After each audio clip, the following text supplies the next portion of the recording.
Have you ever caught yourself checking your phone obsessively after posting something online, desperately hoping for likes, comments, validation?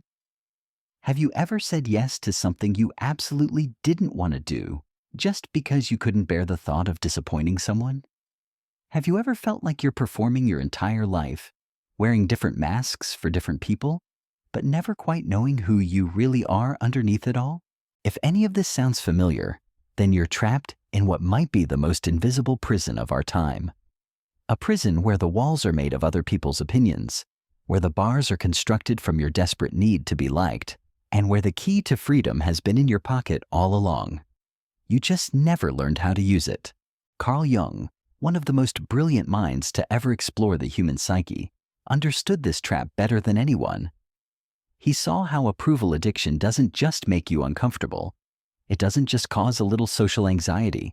It literally fragments your soul. It turns you into a collection of personas, each one designed to please a different audience, until you completely lose touch with who you actually are. But here's what most people don't understand about approval addiction. It's not just about being a people pleaser. It's not just about lacking confidence or having low self-esteem. It goes much deeper than that. Jung discovered that when you live your life seeking validation from others, you're actually abandoning the most important relationship you'll ever have. The relationship with yourself. And this abandonment creates a psychological wound so deep that you'll spend the rest of your life trying to fill it with external approval. But no amount of likes, compliments, or acceptance will ever be enough because you're trying to solve an internal problem with external solutions. You're trying to heal a wound in your soul with band-aids from strangers. Maybe you've felt this emptiness. Maybe you've achieved everything you thought would make you happy, received all the recognition you thought you wanted, and still felt hollow inside. Maybe you've noticed that the more you chase approval, the more desperate you become. The more you try to control how others see you, the more anxious and exhausted you feel. That's because approval addiction isn't really about other people at all. It's about the parts of yourself you've rejected, denied, and hidden away. It's about the aspects of your personality you've deemed unacceptable. And Jung knew that until you reclaim these lost pieces of yourself, you'll remain a prisoner to everyone else's opinions. This video isn't going to give you surface-level tips about building confidence or thinking positive thoughts. We're going deeper than that. We're going to explore the psychological roots of why you need approval so desperately, why it never satisfies you no matter how much you get, and most importantly, how to break free from this invisible chain that's been controlling your life. But I need to warn you about something. Once you understand what Jung discovered about the human psyche, once you see how approval addiction actually works, you can't unsee it. You'll start noticing these patterns everywhere. In your relationships, in your career choices, in the way you present yourself to the world. And that awareness, while liberating, can be uncomfortable at first. Because Jung's path to freedom isn't about becoming more likable or learning better social skills. It's about something far more radical. It's about learning to approve of yourself so completely, so unconditionally, that other people's opinions become irrelevant. Not because you don't care about others, but because you finally care about yourself. The journey we're about to take together will show you why your need for approval is actually a symptom of a much deeper psychological split. Why the personas you wear to gain acceptance are slowly killing your authentic self. And why the very thing you think will save you, external validation, is actually the thing that's destroying you. Jung called this process individuation, the journey of becoming who you truly are, not who others want you to be. And it starts with understanding a fundamental truth that most people never grasp. The approval you're seeking from others is really the approval you're withholding from yourself. Think about this for a moment. When was the last time you truly approved of yourself? When was the last time you looked in the mirror and felt genuine acceptance for who you are, flaws and all? When was the last time you made a decision based purely on what felt right to you, without considering what others might think? If you're struggling to answer these questions, you're not alone.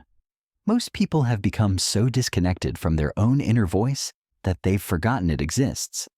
They've become so dependent on external feedback that they've lost the ability to generate their own sense of worth. But here's what Jung discovered that changes everything. The very traits you're trying to hide to gain approval, the parts of yourself you're ashamed of, the aspects of your personality you think are unacceptable, these aren't your weaknesses. They're your untapped sources of power. Because when you reject parts of yourself, you don't just lose those specific traits. You lose access to the energy, creativity, and authentic power that comes with being whole. You become a fraction of who you could be, all in service of an illusion. The illusion that you can control how others see you. And this is where most advice about confidence and self-esteem gets it completely wrong. They tell you to fake it till you make it, to think positive thoughts, to visualize success. But Jung understood that real confidence, the kind that doesn't depend on external validation, comes from integrating all aspects of yourself, the light and the dark, the acceptable and the unacceptable, the parts you love and the parts you'd rather hide. This integration process isn't comfortable. It requires you to face aspects of yourself you've been running from. It demands that you question beliefs about yourself that you've held for years, maybe decades. It asks you to consider the possibility that the person you think you are might be nothing more than a carefully constructed performance.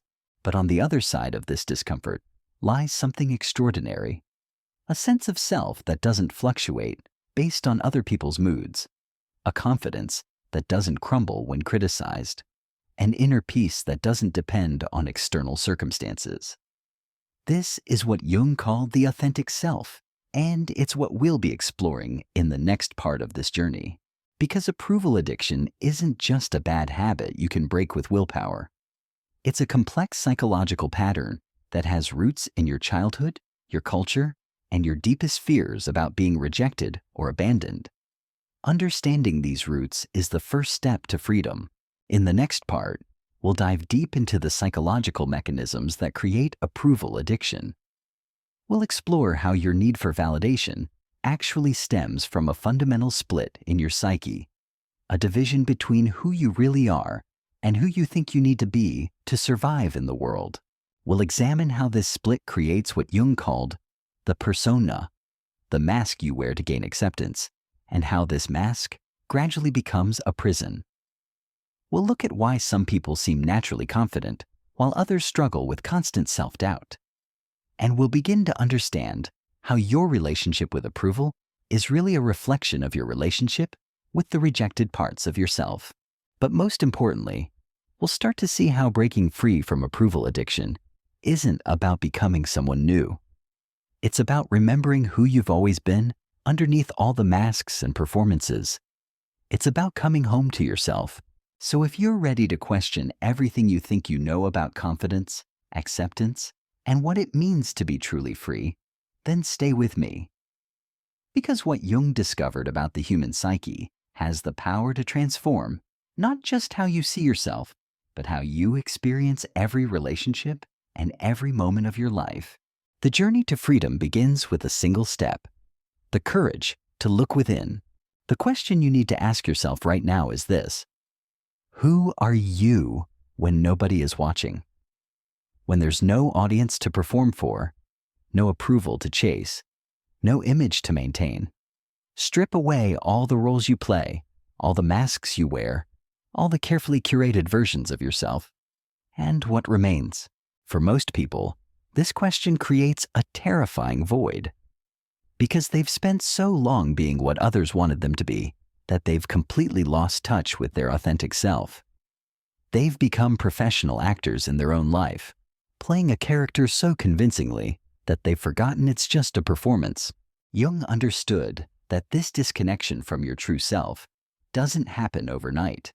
It's a gradual process that begins in childhood and continues throughout your life.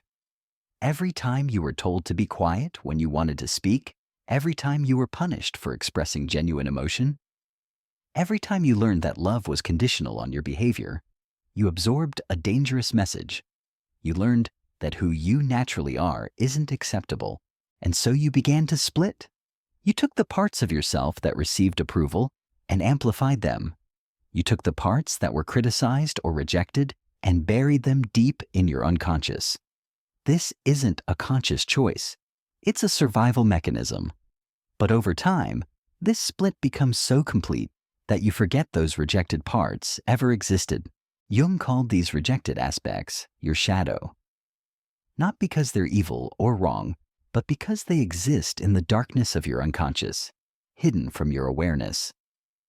Your shadow contains all the traits, emotions, and impulses you decided were unacceptable. Your anger, your selfishness, your vulnerability, your wild creativity, your sexual desires, your need for attention, your moments of weakness. But here's what's crucial to understand. Your shadow doesn't disappear just because you ignore it. It doesn't become smaller because you pretend it doesn't exist. Instead, it grows stronger in the darkness.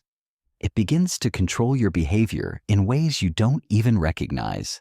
It sabotages your relationships, your career, your happiness, all while you remain completely unconscious of its influence. Think about the people who irritate you most, the ones who trigger intense emotional reactions. Jung discovered that these people are mirrors, reflecting back the very qualities you've rejected in yourself. That arrogant person who makes your blood boil. They're showing you the confidence you've suppressed. That needy person who drives you crazy. They're reflecting the vulnerability you've learned to hide. This is why approval addiction is so persistent and so painful. You're not just seeking validation from others. You're desperately trying to prove that the version of yourself you've created, this carefully edited persona, is worthy of love. But deep down, you know it's not the whole truth. You know you're hiding essential parts of who you are, and this creates an impossible situation. The more approval you receive for your persona, the more disconnected you become from your authentic self. The validation feels hollow because it's not really for you. It's for the character you're playing. Meanwhile, the real you, the complete you, remains unloved and unaccepted even by yourself. This is the psychological trap that keeps you stuck. You believe that revealing your authentic self will lead to rejection, so you keep performing. But the performance itself is what's creating the emptiness you're trying to fill with approval. You're caught in a cycle where the solution you're seeking is actually the cause of your problem. Jung saw this pattern in patient after patient. Successful people who felt like frauds, popular individuals who felt deeply lonely, high achievers who couldn't shake the feeling that they were living someone else's life. They had all the external markers of success, all the approval they thought they wanted, but they felt hollow inside because they had abandoned themselves in the process. Breaking free from this trap requires something that most people are terrified to do. It requires you to stop running from your shadow and start embracing it, not acting out every impulse or becoming selfish and destructive, but acknowledging and integrating these rejected parts of yourself. This integration process is what Jung called shadow work, and it's the foundation of genuine self-acceptance. When you can own your anger without being consumed by it, when you can acknowledge your neediness without being ashamed of it, when you can accept your flaws without trying to hide them, something remarkable happens. You become whole, and when you're whole, when you've integrated all aspects of yourself, you no longer need external validation to feel complete. You're no longer performing for approval because you approve of yourself completely. Not because you're perfect, but because you're authentic. Not because you have no flaws, but because you accept your flaws as part of your humanity. This doesn't mean you become indifferent to others or stop caring about relationships. In fact, the opposite happens. When you're not desperately seeking approval, you can form genuine connections. When you're not hiding behind a persona, people can actually see and love the real you. When you're not afraid of rejection, you can take authentic risks and live authentically. But this transformation doesn't happen through positive thinking or affirmations.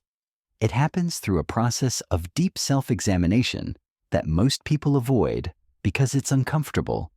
It requires you to look at the parts of yourself you've been running from. It demands that you question the beliefs about yourself that have been driving your behavior for years. The path Jung mapped out isn't easy, but it's the only path to genuine freedom. Because as long as you're split, as long as you're rejecting essential parts of yourself, you'll remain dependent on others to fill the void. You'll keep searching for approval to validate a version of yourself that isn't even real. In the next part, we'll explore exactly how this integration process works.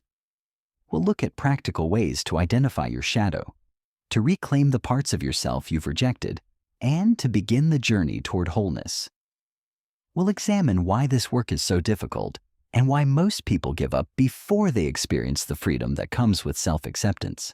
Because understanding the problem is only the beginning. The real work starts when you have the courage to face yourself completely, without the filters and masks you've been hiding behind. That's where true liberation begins. The real transformation begins when you stop seeing your need for approval as a character flaw and start recognizing it as a symptom of something much deeper. You've been treating the surface while ignoring the wound underneath. And that wound, Jung discovered, is the abandonment of your own soul in favor of collective acceptance. Here's what most people don't realize about breaking free from approval addiction. It's not about building thicker skin or learning to care less about what others think. Those approaches fail because they're still focused on managing external reactions rather than healing the internal split. They're still operating from the premise that other people's opinions are the problem, when the real problem is your relationship with yourself. Jung understood that every person carries within them what he called the collective unconscious. These are the shared patterns, expectations, and pressures that society places on individuals. From the moment you're born, you're bombarded with messages about who you should be, how you should act, what you should value. And most people spend their entire lives trying to conform to these collective expectations, believing that this conformity will bring them safety and acceptance.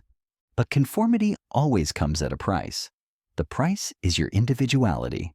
The price is your authentic voice. The price is the unique contribution only you can make to the world. When you sacrifice these things for approval, you're not just hurting yourself. You're depriving the world of something irreplaceable. This is why approval addiction feels so existentially threatening. It's not just about social discomfort. It's about the death of your true self. Every time you choose what others want over what you want, every time you silence your authentic voice to avoid conflict, every time you pretend to be someone you're not to gain acceptance, a part of you dies. And over time, these small deaths accumulate until you feel like a ghost in your own life. Jung called the process of reclaiming your authentic self individuation. It's the journey from being a copy of what others expect to becoming an original expression of who you truly are.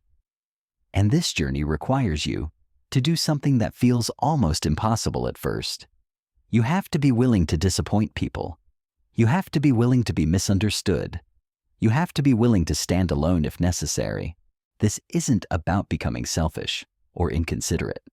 It's about recognizing that you can't give authentically to others if you're not authentic with yourself. You can't love genuinely if you don't love yourself. You can't form real connections if you're always performing. The approval you gain through performance is hollow because it's not really for you. The people who seem naturally confident, who don't appear to struggle with approval addiction, they're not different from you because they were born with some special gene. They're different because somewhere along the way, they learned to approve of themselves first. They learned that their own opinion of themselves matters more than anyone else's opinion of them. But for most people, this learning has to be intentional. It has to be conscious. Because the conditioning to seek external validation runs so deep that it operates below the level of awareness. You don't consciously choose to check your phone obsessively after posting something. You don't deliberately decide to say yes when you want to say no. These behaviors happen automatically because they're driven by unconscious patterns. Breaking these patterns requires what Jung called making the unconscious conscious. You have to become aware of the automatic thoughts, beliefs, and behaviors that keep you trapped in the approval-seeking cycle. You have to catch yourself in the act of abandoning yourself for others' acceptance. And then you have to make a different choice. This awareness work isn't comfortable. When you start paying attention to how often you compromise your authenticity for approval, you might be shocked. When you notice how much of your identity is built around what others think of you, it can be destabilizing. When you realize how many of your decisions are motivated by fear of rejection rather than genuine desire, it can be overwhelming. But this discomfort is necessary. It's the birth pains of your authentic self trying to emerge. Jung understood that all genuine transformation involves a death and a rebirth. The false self, the people-pleasing persona, has to die for the authentic self to be born. And this process is never easy because the false self will fight to survive. Your ego will tell you that you need others' approval to be safe. It will convince you that showing your authentic self will lead to rejection and abandonment. It will create elaborate justifications for why you should keep performing, keep hiding, keep seeking validation from external sources. This is normal. This is part of the process. The key is to recognize these thoughts and fears without being controlled by them. To understand that they're not truth, but conditioning. To see that the very thing you're afraid of, being rejected for who you really are, is actually less painful than rejecting yourself for who you think you should be. Because when you reject yourself, you create an internal wound that no amount of external approval can heal.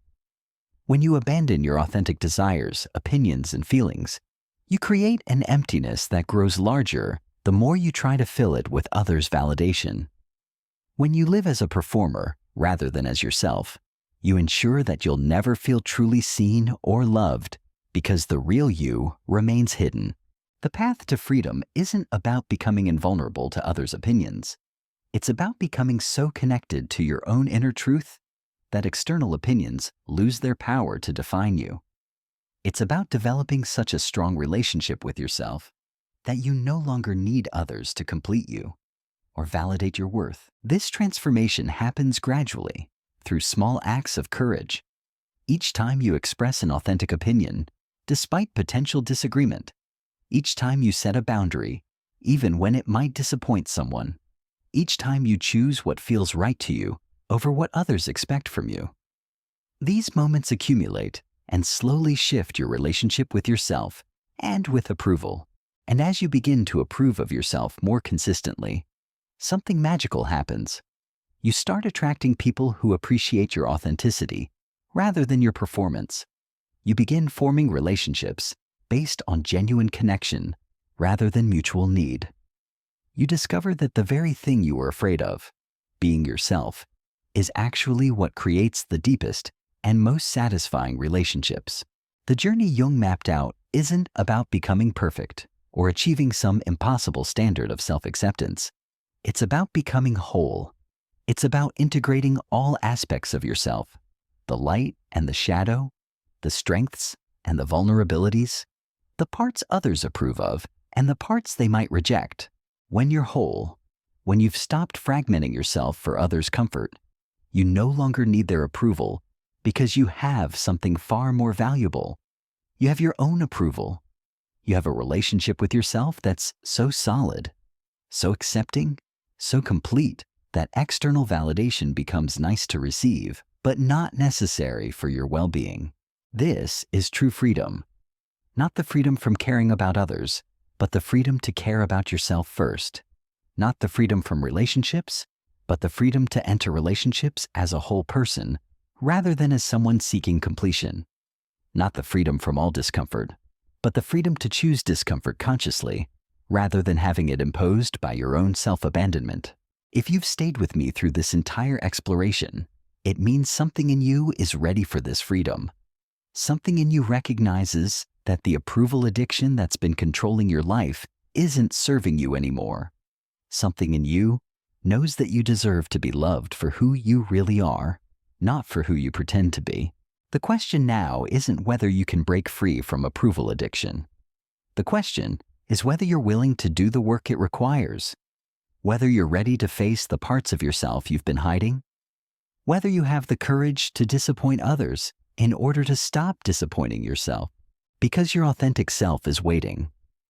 It's been waiting your entire life for you to stop performing and start being. It's been waiting for you to stop seeking approval from others and start giving approval to yourself. It's been waiting for you to come home to who you've always been, underneath all the masks and performances. The journey starts now, with the next choice you make. Will you choose what others expect, or will you choose what feels true to you? Will you seek validation from outside, or will you begin to cultivate it from within? Will you continue performing, or will you finally step into the spotlight as yourself? Your freedom is waiting, and it begins the moment you decide that your own approval matters more than anyone else's. That decision changes everything. That's where your real life begins.